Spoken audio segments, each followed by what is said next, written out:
ജിണ്ടൻ എന്ന പൂച്ചയും ജിമ്മി എന്ന നായയും ചേർന്ന് കള്ളനെ പിടിച്ച കഥ. കള്ളൻ ആരാണെന്നറിയണ്ടേ? അത് സസ്പെൻസ്. എടാ ജിണ്ട, അടുക്കളയിൽ ഇന്ന് എന്തൊക്കെയാ ഉള്ളത്? പൊരിച്ച മീനോ അതോ ചിക്കൻ വറുത്തതോ? ഒന്ന് പോടാ ചെമ്മ. വല്ലാത്തൊരു തേറ്റ കൊതിയ. വെട്ട വിഴുങ്ങുന്നതിനെ കുറിച്ചല്ലാതെ മറ്റൊന്നും നിനക്ക് ചോദിക്കാനില്ല. ഹോ, ഒരു മാന്യൻ. ഊണും ഉറക്കവും ഒക്കെ അടുക്കളയിലല്ലേ? ആരും കാണാതെ കാര്യം കുശാൽ. തുടങ്ങി. നിനക്കിപ്പോ എന്താണ് അറിയേണ്ടത്? കൂടുതലൊന്നും വേണ്ട. ഇന്ന് ഇറച്ചിയോ മീനോ എന്നറിഞ്ഞാ മതി. എന്ന് മീനാ? എന്താ പോരെ? അപ്പൊ പിന്നെ ഞാൻ പട്ടിണി. തല പോലും സ്വപ്നം കാണണ്ടല്ലോ. അതെ. എങ്ങനെ പട്ടിണി കിടന്നത് കൊണ്ടായിരിക്കും നീ പുട്ടിൻ കുറ്റി പോലെ വേർതിരിക്കുന്നത്. വേണ്ട, അസൂയ വേണ്ട. എനിക്ക് കള്ളന്മാരെ പിടിക്കലാ ജോലി. അതിന് കുറച്ച് തടിയും മസിലും ഒക്കെ വേണം. ആട്ടെ, നിന്നെ കൊണ്ടിപ്പോ എന്താ മുതലാളിക്ക് ഇത്ര ലാഭം? ഒന്ന് കേൾക്കട്ടെ. കേട്ടോ, നമ്മ ശ്വാസം വിട്ട ബംഗ്ലാവിനകത്ത് ഒരൊറ്റ ഇലയും തലപോക്കില്ല. അറിയോ നിനക്ക്? അതിന് ബംഗ്ലാവിനകത്ത് എവിടാടാ എലി? ഉണ്ടാവില്ല. ഞാനിവിടെ ഉള്ളപ്പോ ബംഗ്ലാവിനകത്ത് ഒരൊറ്റ എലിയും ഉണ്ടാവില്ല. അതാണ് ജണ്ടന്റെ കഴിവ്. മാത്രമല്ല, എനിക്ക് മുതലാളിയുടെ കാറ് വരുമ്പോ ഗേറ്റ് തുറക്കണം. രാവിലെ മുതലാളിയെ വിളിച്ചുണർത്തി ഓഫീസിലേക്ക് പറഞ്ഞയക്കണം. ജോലി എനിക്ക് ഒത്തിരി ഉണ്ട് മോനെ. മുതലാളി വന്നു.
ഒച്ച വെക്കല്ലേ, ഇത് ഞാനാ. നീ എന്തിനു വന്നു? നീ എങ്ങനെ ഇതിനകത്ത് കയറി? പറയടാ. ജിമ്മി, ഞാൻ പറയാം. എന്നെ ഒന്നും ചെയ്യരുത്. ഞാൻ നിന്നോട് ചില കാര്യങ്ങൾ പറയാൻ വന്നതാ. അത് കഴിഞ്ഞ് ഞാനങ്ങ് പോയിക്കൊള്ളാം. നീ ഒന്നും പറയണ്ട. നിന്നെ എനിക്ക് പണ്ടേ അറിയാം. നീ ബംഗ്ലാവ് കൊള്ളയടിക്കാൻ വന്നതല്ലേ? ഇന്ന് നിന്നെ ഞാൻ കൊല്ലും. എന്റെ മുമ്പിൽ വരാൻ ഇന്നേ വരെ ഒരു കള്ളനും ധൈര്യപ്പെട്ടിട്ടില്ല. അയ്യോ, ഞാൻ കള്ളനല്ല. എനിക്ക് പറയാനുള്ളത് കേൾക്ക്. അത് കഴിഞ്ഞിട്ട് നീ എന്നെ കൊന്നു. എന്താടാ കള്ളക്കുറക്കാ നിനക്ക് പറയാനുള്ളത്? നിന്നെ ഇന്ന് ഞാൻ... അയ്യോ, എന്നെ വിട്. എന്റെ വാല് മുറിയും. വാല് മുറിഞ്ഞ കുറുക്കനെ പിന്നെ വീട്ടിൽ കേറ്റില്ല. എന്നെ വിടൂ. ഞാനൊന്ന് പറയട്ടെ. അയ്യോ, എന്റെ വാല് ഒന്ന് വിടടാ. മോങ്ങാതെ വേഗം പറയടാ. ജിമ്മി, ആ ജിണ്ടനില്ലേ, നിന്റെ കൂട്ടുകാരൻ, അവൻ കള്ളനാ, ചതിയൻ. കള്ളക്കളികളോ? എന്ത് കള്ളക്കളികൾ? അത് പറയാനാ ഞാൻ വന്നത്. അപ്പോഴല്ലേ നീ എന്റെ വാല് കടിച്ചു മുറിച്ചത്. സാരമില്ലടാ, ഞാൻ അറിയാതെയല്ലേ. നീ പറ. പറയാം. അവൻ മുതലാളിയുടെ എല്ലാ രഹസ്യ അറകളും കണ്ടെത്തിയിട്ടുണ്ട്. അവിടെയുള്ള സ്വർണ്ണ നാണയങ്ങളും മറ്റുമെല്ലാം ചാക്കിലാക്കി മറ്റന്നാൾ രാത്രി സ്ഥലം വിടാനാ അവന്റെ പ്ലാൻ. എന്തായി പറയണേ? ഞാൻ പറയുന്നത് നേരാ, എന്നെ ഒന്ന് വിശ്വസിക്കേ. അവൻ നിന്നെ കാണാതെ ബംഗ്ലാവിന് പിന്നിലൂടെ ഇറങ്ങും. ആ സമയത്ത് മുതലാളി കൂർക്കം വലിച്ചുറങ്ങുകയായിരിക്കും. ദൈവമേ, എന്തായി കേൾക്കുന്നത്? നീ ഇതെങ്ങനെ അറിഞ്ഞു? അതൊന്നും ചോദിക്കരുത്. ഞാൻ കാട്ടിലെ ഏറ്റവും വലിയ ബുദ്ധിമാനാണെന്ന് അറിഞ്ഞുകൂടെ?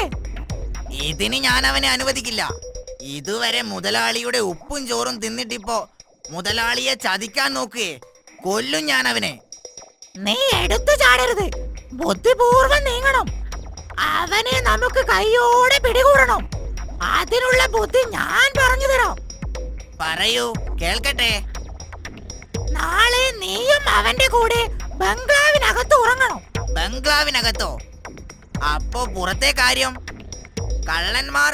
പുറത്തൊന്നും സംഭവിക്കില്ല. ഞാൻ ഇവിടെ തന്നെ ഉണ്ടാകും. കള്ളന്മാർ വന്നാൽ ഞാൻ നിന്നെ അറിയിക്കും. പുറത്തേക്കുള്ള ഒരു വാതിൽ ചിണ്ടൻ അറിയാതെ നീ തുറന്നു വെക്കണം. ഉറങ്ങിയ പോലെ കിടന്ന് അവന്റെ നീക്കങ്ങൾ നിരീക്ഷിക്കുകയും വേണം. അതിനെന്നെ അകത്ത് കിടക്കാൻ അവൻ സമ്മതിക്കില്ലല്ലോ. നീ സമ്മതിപ്പിക്കണം. അവനെ പോലെ നിനക്കുമുണ്ട് ഇവിടെ അവകാശം. ശരി, ഓക്കെ, നീ പറഞ്ഞതുപോലെ. അപ്പോ നാളെ കാണാം. Good bye. Okay, good bye. ഇനി അവർ രണ്ടുപേരും തമ്മിലടിച്ചോളും. രാത്രിയായാൽ ബംഗ്ലാവ് എനിക്ക് കൊള്ളയടിക്കാം. എന്ന് മുതൽ ഞാൻ മുതലാളി.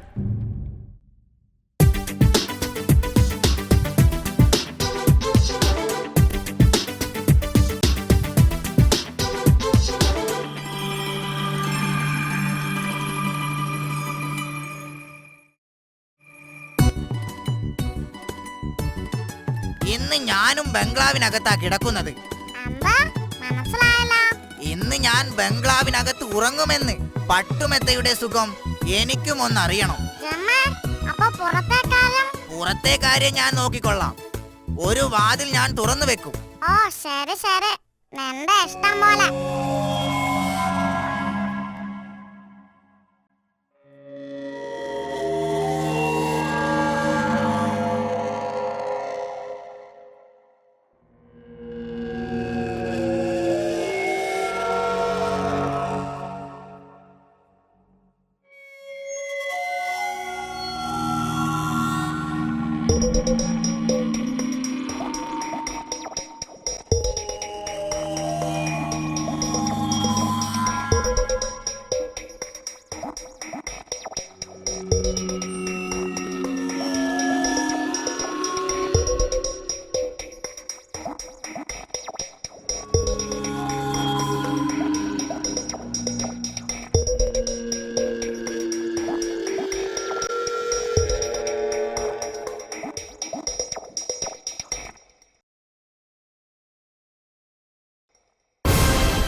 ചതിയൻ പറഞ്ഞിട്ടാ ഞാൻ ഇന്ന് അകത്ത് കിടന്നത്.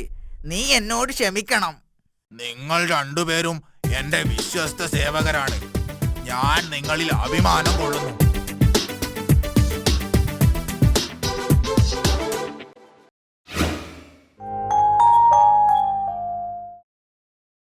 കൂട്ടുകാരെ, കള്ളന്മാരെ സൂക്ഷിക്കണേ. എന്തെല്ലാം വിദ്യകളാണ് അവർ പ്രയോഗിക്കുന്നത്. ഏതായാലും ഇനി കുറുക്കന് കുറച്ചു കാലം ജയിലിൽ കഴിയാം, അല്ലേ? ഇനിയൊരു ഗാനം കൂടി ആയാലോ?